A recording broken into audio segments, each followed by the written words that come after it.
কিছু মনে করবেন না, যারা গাড়ি ঘোড়া নিয়ে কারবার করেন, যাদের গাড়ি আছে, এখানে যারা কীর্তন শুনছেন, বিশ্বকর্মা পুজোতে আপনারা সবাই লক্ষ্য করবেন, বিশ্বকর্মা তো পুজো করেন, কিন্তু বিশ্বকর্মা পুজো করার মানেটা কি?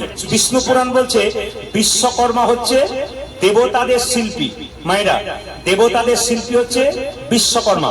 বাবার নাম হচ্ছে কি? বাবার নাম হচ্ছে প্রভাস, আর মায়ের নাম হচ্ছে যোগ সিদ্ধা। ভালো করে শুনবেন যারা বিশ্বকর্মা পুজো করছেন, শুধু করলে হবে না, জানতে হবে তার সম্পর্কে, তবে তো করবেন। আপনি আমাকে জানবেন তবে তো আপনি আসবেন, যে প্রদীপ পালের কাছে কিছু পাবো তবে তো আসবো, নইলে আসবেন কেন আপনি?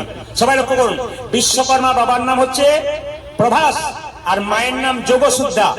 দেখুন, ব্রহ্মবৈবর্ত পুরাণ বলছে যে বিশ্বকর্মার জন্ম হয়েছে কোথা থেকে? না, ব্রহ্মার নাভি কুণ্ড থেকে জন্ম হয়েছে। কার? বিশ্বকর্মা। মায়েরা, বিশ্বকর্মা মানে কি? যে বিশ্বের সবকিছুকে নতুন করে তৈরি করে দেয়, তার নাম বিশ্বকর্মা। দেখুন, দেবতাদের সবচাইতে প্রিয় কোনটা বলুন তো? স্বর্গ। ওই দেবতাদের স্বর্গপুরী জন্ম তৈরি করেছে কে? বিশ্বকর্মা। এক। দুই, শুনে এখন, হ্যাঁ দেখবেন আপনারা, রাবণের লঙ্কাপুরী কে তৈরি করেছে? বিশ্বকর্মা। আবার দেখবেন আরেকটা জিনিস দেখবেন আপনারা, যে দ্বারকায় শ্রীকৃষ্ণ থাকেন, ওই দ্বারকাপুরী কে তৈরি করেছে?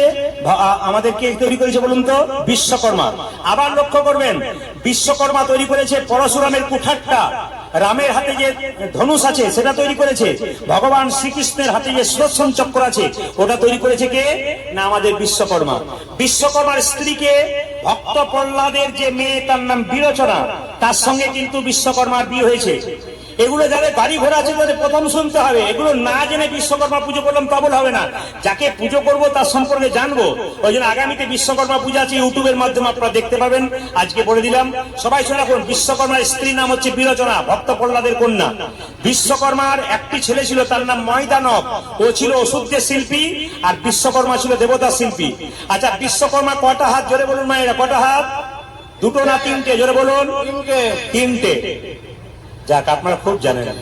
দু চারজন চারটা বলছেন, আমি যেন তিনটে বলেছি, মায়ের বলে হ্যাঁ কি বলছেন? মানে আমরা দেখতে যাই কিন্তু বুঝি না। চারটে হাত, এক হাতে কি? ছিনি, এক হাতে কি? হাতুড়ি, আর এক হাতে কি? ছিনি, হাতুড়ি আর কুঠার এক হাতে, আর এক হাতে দাড়ি পাল্লা।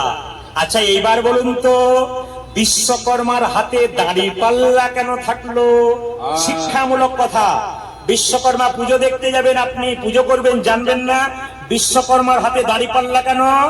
বিশ্বকর্মার হাতে দাড়ি পাল্লা রেখে জগৎকে শিক্ষা দিচ্ছে আমাদের কাঁটাটা, যেমন কাঁটা দেখবেন দুটো দাড়ি পাল্লা সোজা থাকে, একবার কাঁটায় কাঁটায়, ওই কাঁটাটা কোথায় থাকবে? আধ্যাত্মিক বিন্দুর উপরে থাকবে।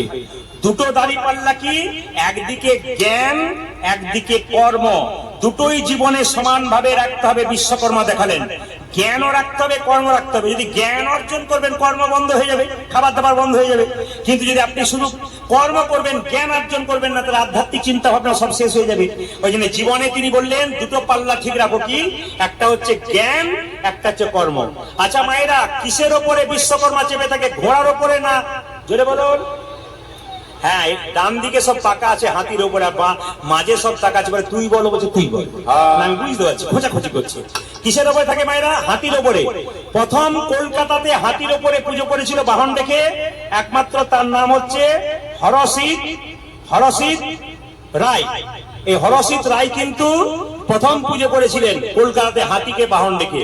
হাতি খুব শক্তিশালী এবং আমাদের বিশ্বকর্মা খুব শক্তিশালী, যে যেমন তার বাহনটা তেমন। জয় বাবা বিশ্বকর্মা কি।